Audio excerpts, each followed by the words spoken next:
నారాయణం నమస్కృత్య నరం చైవ నరోత్తమం దేవీం సరస్వతీం వ్యాసం తతో జయముదీరయేత్. మహాభారతంలోని సభాపర్వంలో మనం 31వ అధ్యాయంలో ఉన్నాం.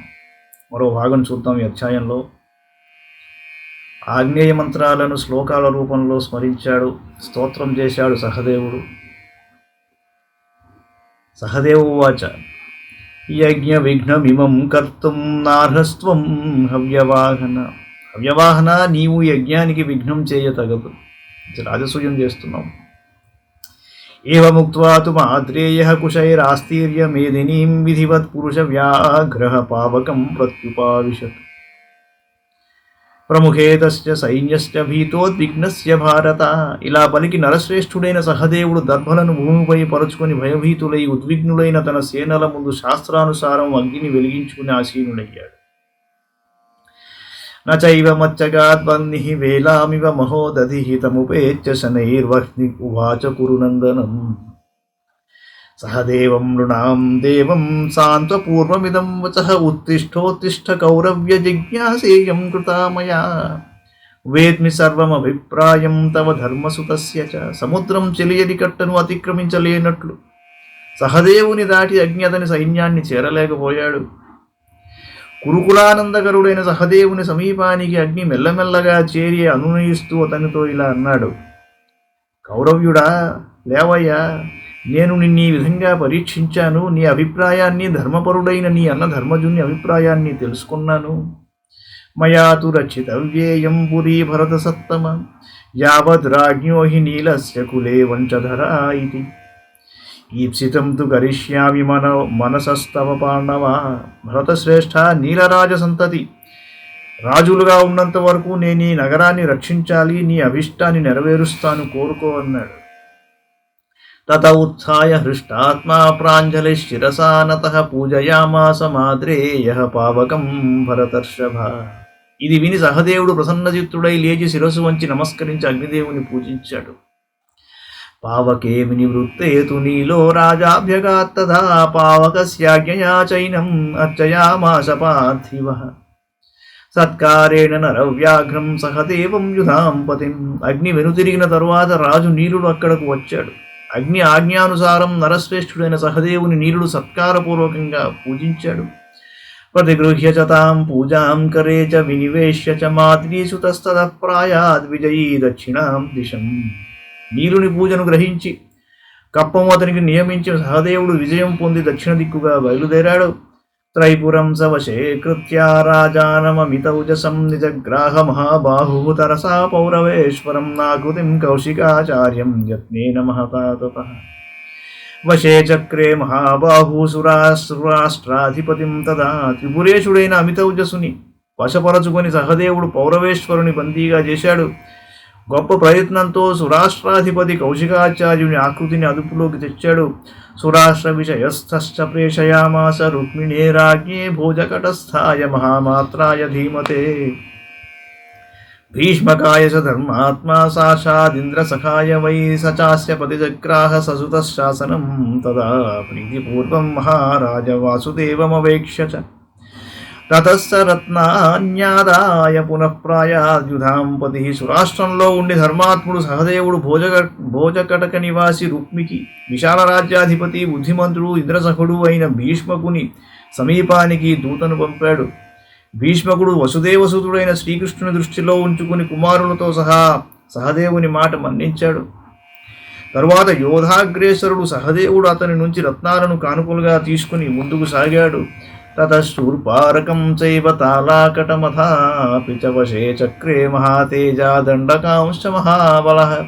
సాగరద్వీపవాసాంశ నృపతీన్ మ్లేచ్ఛయో నిజాన్ నిషాదాన్ పురుషాదాంశ కర్ణప్రావరణానపి. మహాతేజస్వి బలశాలి అయిన సహదేవుడు శూర్పారక తారాకట దేశాలను జయించి దండకారణ్యాలను తన అధీనంలోకి తెచ్చుకున్నాడు. సముద్రద్వీపవాసులను, మ్లేచ్ఛరాజులను, నిషాదులను, కర్ణప్రావరణాదులను గెలిచాడు. ఏ చ కాలముఖా నామనర రాక్షసయోనయ. కాలముఖులని ప్రసిద్ధి చెందిన మనుష్య రాక్షసుల సంయోగం చేత పుట్టిన వారిపై కూడా విజయం సాధించాడు. కృష్ణం కోలగిరిం చైవ సురభీపత్తనం తథా ద్వీపం తామ్రాహ్వయం చైవ పర్వతం రామకం తథా తిమింగిలం చ సనృపం వశే కృత్వా మహామతిః ఏకపాదాంశ పురుషాన్ కేరళాన్ వనవాసినః నగరీం సంజయంతీం చ పాఖండం కరహాటకం దూతైరైవ వశే చక్రే కరం చైనానదాపయతు. సమస్త కోలగిరి, సురభీపత్తనం, తామ్రద్వీపం, రామక పర్వతం, తిమింగిల రాజును సహదేవుడు జయించాడు. ఒంటికాలి పురుషులు, కేరళులు, వనవాసులు, సంజయంతి నగరం, పాఖండం, కరహాటకం మొదలైన దేశాలను దూతల ద్వారా ఓడించి వారికి పన్ను నిర్ణయించి వదిలేశాడు. పాండ్యాంశ్చ ద్రవిడాంశ్చైవ సహితాంశ్చోండ్ర కేరళై ఆంధ్రాంస్తాళవనాంశ్చైవ కళింగానుష్ట్రకర్ణికాం ఆటవీంచ పురీం రమ్యాం యవనానాం పురం తథా దూతైరేవ వశే చక్రే కరం చైనానదాపయతు. పాండ్య, ద్రవిడ, ఉండ్ర, కేరళ, ఆంధ్ర, తాళవన, కళింగ, ఉష్ట్రకర్ణిక, ఆటవీపురి, యవననగరం అనే ప్రదేశాలను దూతల ద్వారానే లొంగదీసి వారిని కూడా కప్పం కట్టేటట్లు చేశాడు. సముద్ర తీరమాసాద్యన్యమిషత్ పాండునందన సహదేవస్తతో రాజన్ మంత్రిభిः సహ భారత సంప్రదార్య మహాబాహు సచివైర్బుద్ధిమత్తరైః. సముద్ర తీరానికి చేరి సహదేవుడు సేనా శిబిరాన్ని ఏర్పాటు చేశాడు. మేధావులైన మంత్రులతో కలిసి సహదేవుడు జరగవలసిన పనులను గూర్చి చర్చించాడు. అనుమాన్య సతాం రాజన్ సహదేవస్వరాన్వితః చింతయామాస రాజేంద్ర భ్రాతుః పుత్రం ఘటోత్కచం. వారి అందరి అభిప్రాయాన్ని గౌరవించి వెంటనే తన అన్నగారి కుమారుడు ఘటోత్కచును తెలిసాడు. తతశ్చింతితమాత్రే తు రాక్షస ప్రత్యదృశ్యత అతి దీర్ఘో మహాకాయ సర్వాభరణభూషితః. తలచినంతలోనే మిక్కిలి పొడగరి విశాల గళేవరం కలవాడు, సర్వాలంకార శోభితుడు అయిన ఘటోత్కచుడు ప్రత్యక్షమయ్యాడు. నీలజీమూత సంకాశ తప్త కాంచన కుండలక విచిత్రహార కేయూరహ కింకిణీ మణిభూషిత. అతని శరీరం నీలమేఘం రంగులో ఉందిట. అతని చెవులకు మెరిసే బంగారు కుండలాలున్నాయి. విచిత్రాలైన హారాలు, భుజాభరణాలు కలిగి ఉన్నాడు. నడుము వద్ద చిరుగంటల మణులు కనిపించాయి. హేమమాలి మహాదంష్ట్ర కిరీటీ కుక్షిబంధన తామ్రకేశో హరిశ్మశ్రు భీమాక్ష కనకాంగద. బంగారు మాలలు మెడలో మెరుస్తున్నాయిట. పెద్ద పెద్ద కోరలు, అందమైన కిరీటం, కుక్షిబంధనం ధరించాడు. ఎర్రటి జుత్తు, భయంకరమైన కళ్ళు, నల్లని గడ్డం, బంగారు భుజాభరణాలు కలిగి ఉన్నాడు ఘటోత్కచుడు. రక్తచందన దిగ్ధాంగః సూక్ష్మాంబరధరో బలీం దవేన సయయౌ తత్ర చాలయన్నివ మేదినీం. ఎర్రచందనం పూసుకున్న శరీరంపై సన్నటి బట్టలు ధరించి బలవంతుడైన ఘటోత్కచుడు తన వేగంతో భూమిని కంపింపజేస్తూ అక్కడికి వచ్చాడు. తతో దృష్ట్వా జనారాజన్ ఆయాంతం పర్వతోపమం భయాద్య దుద్రుభుః సర్వే సింహా క్షుద్రమృగా యథా. పర్వతాకారం గల ఘటోత్కచుని చూసి జనులు సింహాన్ని చూసిన నీచ మృగాల వలె భయంతో తలో దిక్కుకు పరుగులు తీశారట. ఆససాయచమాద్రేయం పులస్త్యం రావణో యథా అభివాచితతో రాజన్ సహదేవం ఘటోత్కచః ప్రభుః కృతాంజలిస్తస్థౌ కిం కార్యమితి చాబ్రవీత్.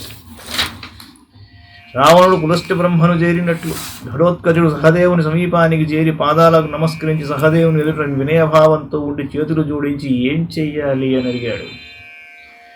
తం మేరు శిఖరాకారం ఆగతం పాండునందనః సంపరిష్పత్య బాహుభ్యాం మూర్ఛుపాఘ్రాయ చాసకృతు పూజయిత్వా సహామాత్యః ప్రీతో వాక్యమువాచః.